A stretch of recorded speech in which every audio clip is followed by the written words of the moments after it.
কিচ্ছু জায়গায় না।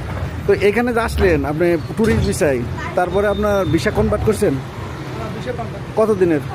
ভিসা ভিজিট ভিসা 1 মাসের, তারপরে নতুন করে 6 মাসের জন্য লাগে। 6 মাসের। ওকে, এখন এই রেস্টুরেন্ট আপনার বেতন কত দেয়?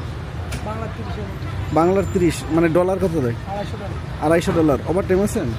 ওভারটাইম নেই, কয় ঘন্টা? 14 ঘন্টা। তার মানে যে কেউ এই দেশে ট্যুরিস্ট এসে আপনার আবার কাজের বিষয় লাগাইতে পারবে, আর যার সাথে যার পরিচয় মানে লাইন গার্ড করে করতে পারবে।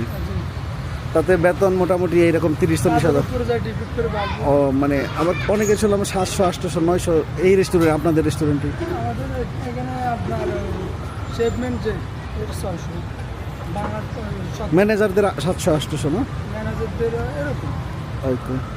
আর আপনার এই স্কামে যারা পড়ে এটা কীরকমভাবে পড়ে?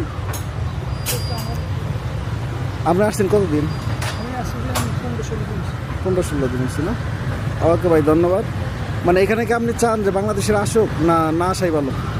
তো পরিস্থিতি আমি তো বুঝিনি, নতুন বা আপনার হিসাবে যা আসছেন আসা উচিত না উচিত না?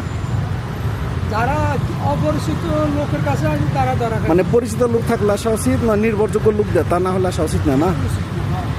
ওকে ভাই, ধন্যবাদ ধন্যবাদ। কোন জায়গায়? নোয়াখালী। নোয়াখালী।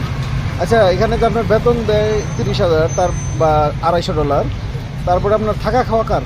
মালিক। ও, তাহলে তো $500 উপরেই পড়ে থাকা খাওয়া নিয়ে, অবশ্যই। তাই না?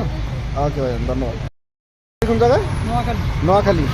আচ্ছা, এখানে যে আপনার বেতন দেয় 30,000 তার বা $250, তারপরে আপনার থাকা খাওয়া কার? মালিক। ও, তাহলে তো $500 উপরেই পড়ে থাকা খাওয়া নিয়ে, অবশ্যই। তাই না? ওকে ভাই, ধন্যবাদ।